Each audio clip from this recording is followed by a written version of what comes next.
Donc j'étais à Hawaï, j'avais 9 ans. Mon père était directeur pédagogique, vous savez, avec un doctorat.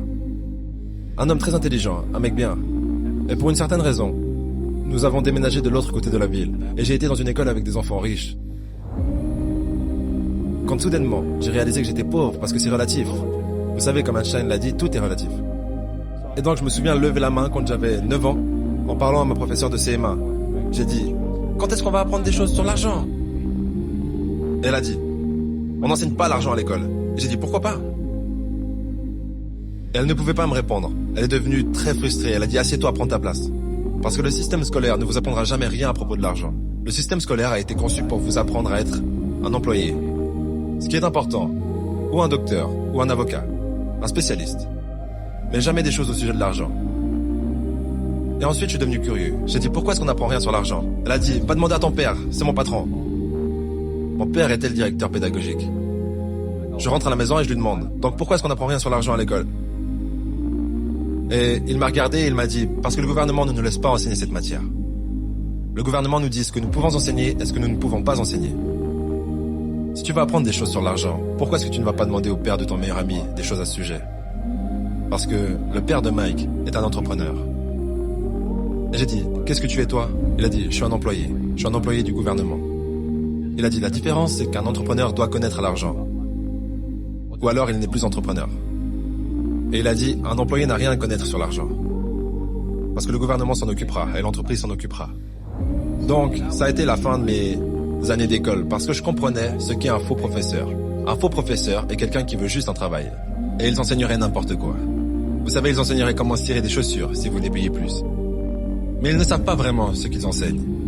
Et dans la vie, l'une des choses que je suggère aux gens, vous devez trouver un vrai professeur plutôt qu'un faux professeur. Et un faux professeur, c'est quelqu'un qui ne fait pas ce qu'il enseigne. Et un vrai professeur fait ce qu'il enseigne tous les jours. Donc mon comptable, mon avocat sont là-dedans tous les jours. Et c'est comme ça que j'ai appris. Parce que chaque jour, je résous des problèmes dans mon business. Donc j'étais ce gamin, complètement confus. Mais j'ai suivi le conseil de mon père et je suis lentement allé au bureau du père de Mike. Et finalement, avec de la persévérance, mon père riche a commencé à m'enseigner des choses sur l'argent, à une condition. Et cette condition, c'était qu'il ne me paierait jamais.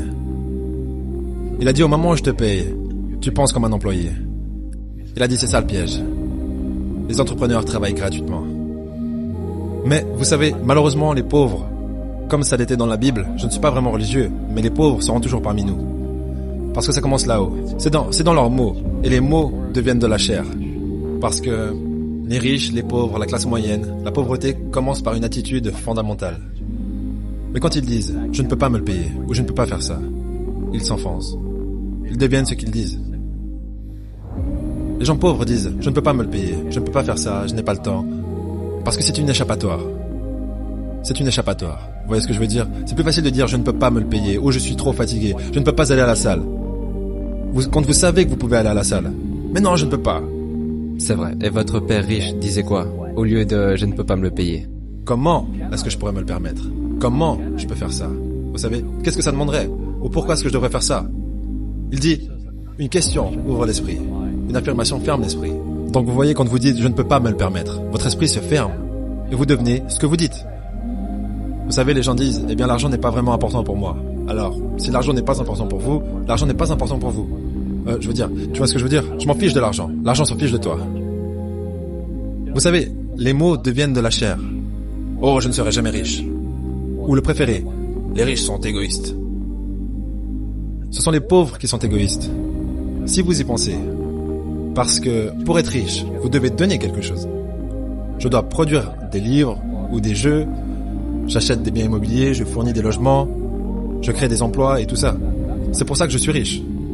Mais les gens égoïstes ne produisent rien. Oh non, ce sont les riches qui sont égoïstes. La pauvreté est transmise. Elle est enseignée dans les familles. Et la classe moyenne est enseignée dans les familles. Et donc, les gens là maintenant, qui sont assis à la maison, qui luttent financièrement et sont inquiets à propos de l'argent, ou juste malheureux, ils gagnent peut-être beaucoup d'argent mais sont juste malheureux de faire ce qu'ils font. Ça vous a probablement été enseigné. Vous savez, votre ego a été éduqué. Trouvez un travail, travaillez dur, ou vous ne serez jamais riche, ou les riches sont méchants, ou peu importe. Et avant que vous changiez votre état d'esprit, l'argent ne vous aidera pas. C'est juste. Et on voit ça avec les gens qui gagnent à la loterie. Les gens qui gagnent plus d'argent, ils ont toujours les mêmes problèmes. Parce qu'ils ont cette âme d'homme pauvre. Exact. Si vous êtes pauvre, vous serez toujours pauvre. C'est vraiment difficile pour les gens de le comprendre. Oui, l'argent disparaîtra aussi vite que ça. Juste comme la plupart des athlètes professionnels, vous savez, ils gagnent des millions de dollars. Et quoi, 65% d'entre eux sont en faillite 5 ans plus tard. C'est parce qu'ils viennent de familles pauvres. Maintenant, vous leur dites ça, et elles sont très en colère contre vous. C'est la faute des riches. Vous m'avez dépouillé. Le gouvernement m'a dépouillé. Mais malheureusement, ce que Monsieur Lipton disait, c'est transmis génétiquement. C'est ça la chose effrayante.